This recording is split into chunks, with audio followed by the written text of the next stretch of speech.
Magandang araw guys, may gagawin tayo. Ayan, ayaw mandar, walang kuryente. Isang Pinoy 125. Ayan, ito yung kanyang CDI kasi yung kanyang dito buo naman. Ayan, iba battery operated na lang natin guys kasi ayaw gumana. Ayan, yung kanyang primary coil ay may problema. Kaya iba battery operated na lang natin para hindi naman magastusan ng malaki yung ating kaibigan. Ayan, ito tatanggalin natin tong kanyang dating CDI, tapos ito convert natin sa 4 pin na battery operated na CDI. Ayan, ito na guys, nabalatan natin. Bali 6 wire to, 6 pin to, itong dating ano niya. Ang babalatan natin itong kulay pula, tapos yung yellow na may stripe na black. Ayan, tapos yung puti na may stripe na blue, tapos itong solid green, at saka itong white na may stripe na green. Ayan, ikakabit na natin ito guys, yung gagamitin natin. Tatanggalin na lang natin tong isa kasi hindi na natin kailangan to. Ayan. Ang pagkakabit guys, ayan, hawakan natin yung ayan, hawakan natin yung CDI patayo, paharap sa atin to. Itong taas guys, ito wag na nating anuhin yung kulay kasi yung nakukuha natin na sakit, iba-iba kasi yung mga kulay. Kaya ang gagawin natin, ang palatandaan, ito guys, itong kaliwa na sa parting taas. Ayan, ito guys, ito kaliwa na sa parting taas, ikakabit natin dito sa may puti na may stripe na blue. Yan yung pulser guys. Yan, ito yung kanyang pulser. Ayan, ilapit natin ng konti para kitang kita. Ayan, tapos ayan, isusunod natin yung sa baba na parting kaliwa. Ayan, ito yung ground ng CDI. Ang gagawin natin, ito yung sa wirings ng ano guys, Pinoy 125. Itong green saka itong white na may stripe na green. Ayan, ayan, pagsasamahin natin yan kasi yung solid green yan yung ground ng CDI, ay ground ng pulser. Ayan, kailangan natin, importante yan guys, dahil pag hindi mo nakabit yan, hindi mo mapapalabas yung kanyang kuryente. Ayan, pagsamahin natin yung solid green saka yung puti na may stripe na green. Ito yung puti na stripe na green, yan yung ground. Ikakabit natin ngayon dyan sa may kaliwa na parting baba. Ito yung ground guys. Ayan, dito natin ikakabit. Ayan,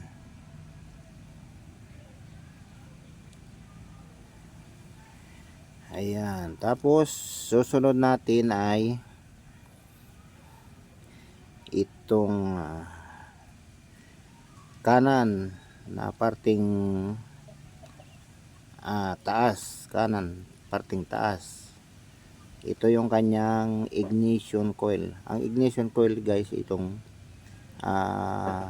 yellow na may stripe na itim. Dito natin ilalagay. Ayan,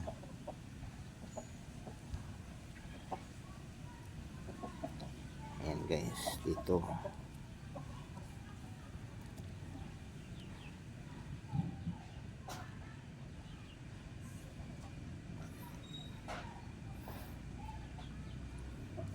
Tapos itong huli, yung kanan na parting baba, ito yung kanyang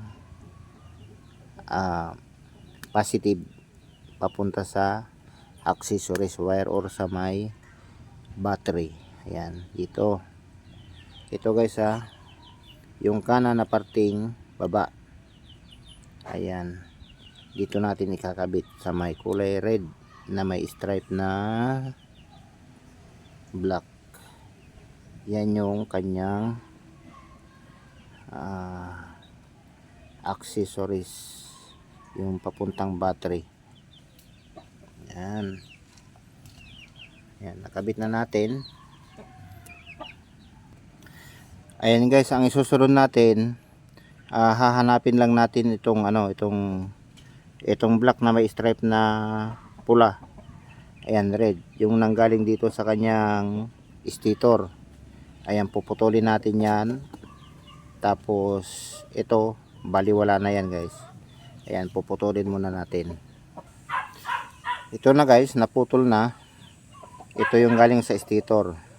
Ito yung kadugtong niya. Yan, dinugtungan ko na guys, dahil itong idinugtong ko, i-connect natin ngayon dito sa sa may, hanap tayo ng linya na may supply ng kuryente na battery. Ako, ang pinagkukunan ko guys dito sa kanyang, pwede naman dito sa kanyang placer, itong kulay itim guys. Ayan, mayroong gray saka kulay itim. Ayan, babalatan natin yung kulay itim. Diyan natin itatap yung pinutol natin. Ayan, ito guys, ito yung galing sa stator. Ang dinugtungan natin yung kaputol nito, yung papunta doon sa sa kanyang CDI. Ito yung papuntang CDI na guys. Yung pagdating doon kulay pula, kulay red. Ito idudugtong natin dito ngayon, dito sa kulay black, dito sa kanyang plus relay. Ito yung positive supply. Ayan, or accessories wire. Ayan, lalagyan natin ng tape.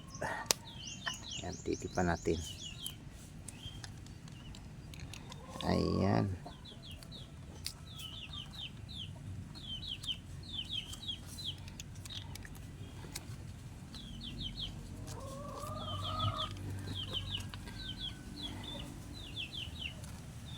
Ganito lang kadali guys yung pag battery operated. Ayan, okay na. Tipan natin din dito para magandang tignan.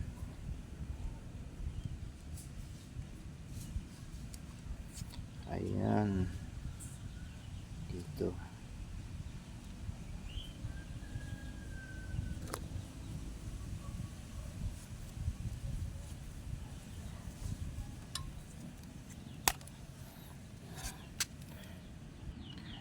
Tapos ito naman ang isusunod natin na ititip lahat yan. Ayan. Ayan, sundan nyo lang guys yung ginawa ko. Napakadali lang namang sundan yan. Ayan, tipan muna natin. Ayan, ito na guys, nabalot ko na. Ititesta natin. Ilalagay natin yung tangke, tapos ititesting natin. Ayan, dito natin ipipwesto.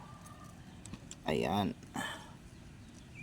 Nakapwesto yan lalagay natin yung kanyang tangke at susubukan natin kung aandar. Ayan, itesting muna natin guys kung may kuryente na. Ayan, tingnan muna natin dyan sa kanyang, ayan,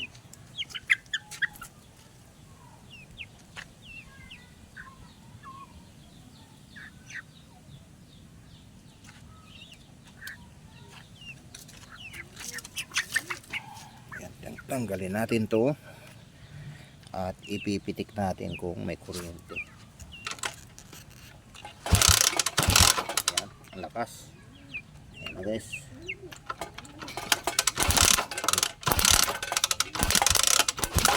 Ayan,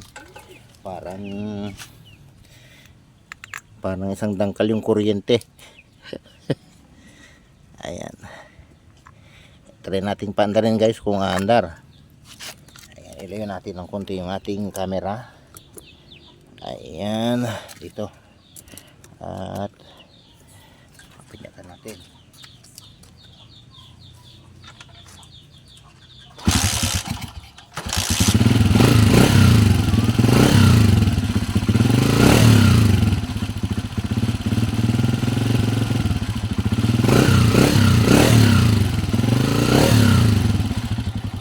Ayan na guys, mandar na yung ating ginawa, yung ating kinonvert sa battery operated. Ayan, maraming salamat guys sa panonood at sana nakapulot kayo ng konting aral sa aking simpleng content. Ayan, magandang araw guys, salamat.